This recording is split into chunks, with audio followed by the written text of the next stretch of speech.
Everybody well? Nice fall day out there? All right. With that, I will open it up. I'm ready to go. Coach, obviously number 22 is a concern. Who's number 22? You've had some issues with tackling over the early part of the season. Yeah. What's your message to your guys this week, knowing that you've got a guy who makes a lot of yards after contact? Yeah, now look at our guys. Listen, a lot of these guys have been in the league long enough. They get it. I mean, they understand that this is the guy that makes it go. This has got to be the main focus, you know, population to the football. I can go through all the little things about teaching tackling, but I think our guys get it. We spent some time yesterday individual where that's all they did. And even then, I don't think you're going to get the real feel for what it's going to be like when you get the first hit. But I know that power is speed times mass. So our little guys should run fast, right? And our big guys just got to make sure they keep all that mass. But he's a challenge, no question. I mean, that's the first thing we focused on day one. With so much focus on him, you still got two other guys, AJ Brown and Julio. Yeah. Well, they built their team right. I mean, in doing that, he gave Tannehill some targets that he could go to. We've got to find ways. Listen, our guys on the line of scrimmage. I'm talking about our press corners, and Nickel's got to do a good job. But one of the things I think will be really key, and we talked about it yesterday, was their receivers are good blockers, good run blockers, for obvious reasons. They know what they got behind them. We got to get off blocks before he arrives, was what we said. Because if you've got a wide receiver in between you and number 22, you got no chance because all you're doing is reaching and trying to tackle. And so we focused on that yesterday. We'll continue to do that today. But it's just going to be getting as many hats to number 22 as we can.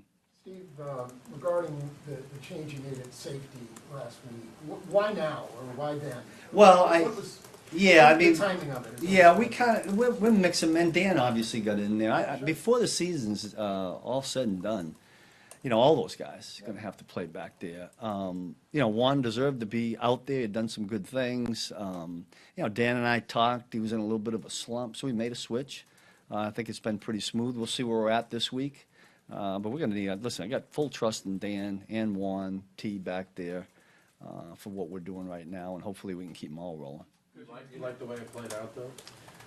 I think so. I mean, look at if you go with the result that's most important, and 13 points was the result, I'll take that. I mean, if just making that kind of combination ensures that every week, it'd be an easy decision. Coach, in that same vein, I know you guys might be getting Chris Jones back in lineup this week. Where are you at on the temptation to maybe go back and put him on the interior, or are you guys sticking with the original? Well, I'm not sure where we'll be with that yet, but he has been inside. Most of it's been third down and maybe some second and long, so he hasn't lost all the reps in there. What's been hard is because of the injury. He hasn't been out there doing either or, so we'll see where he's at by the end of the week. But we like moving Chris around. Sometimes that's dictated by the down and distance and how the play is going and the whole thing. So without Chris and Charverish, they haven't been in there for the past couple of weeks. From a scheme standpoint, are there things that you just can't get to because you don't have those guys? Yeah, a few here and there, but usually we just let our guys roll. We put it in, we call what we got.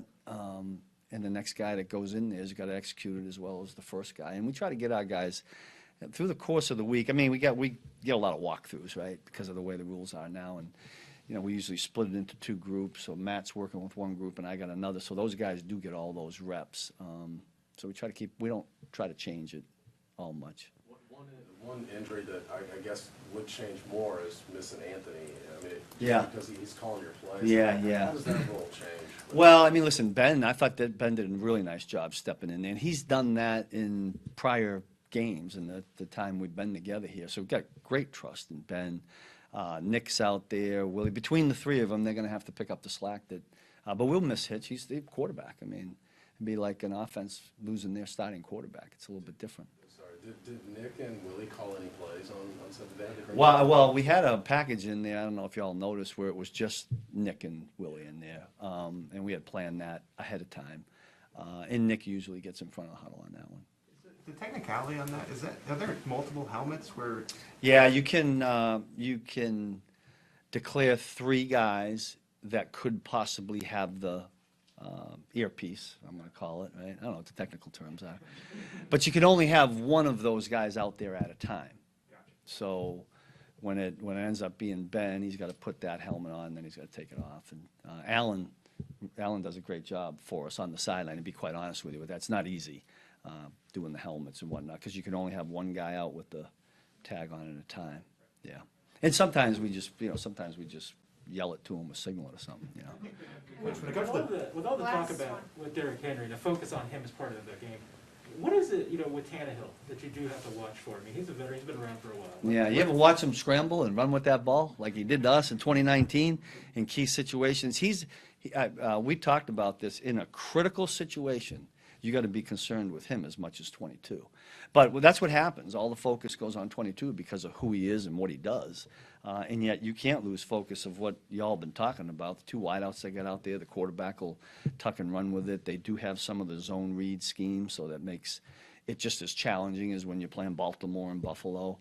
That's offensive football in the NFL nowadays. And they got some good players to do it. Sorry, Rashaad Fenton got 100% of the snaps last week also. I'm curious how you thought he played. And then also, if you do get Charvarius back this week, what that rotation might look like. Yeah, we'll see where we're at with that first, but I thought Rashaad did a great job. He played aggressive. He made some really good key plays for us. One that won't even stick out is it was a 3rd and 8-ish, and he stopped the slant. It was completed, but he stopped it for 4. I think it's when they went for the field goal and missed it. But that's a key play. He did a nice job. He really competed out there, and Rashaad does that. That's what he's good at. We good? All right, thank you.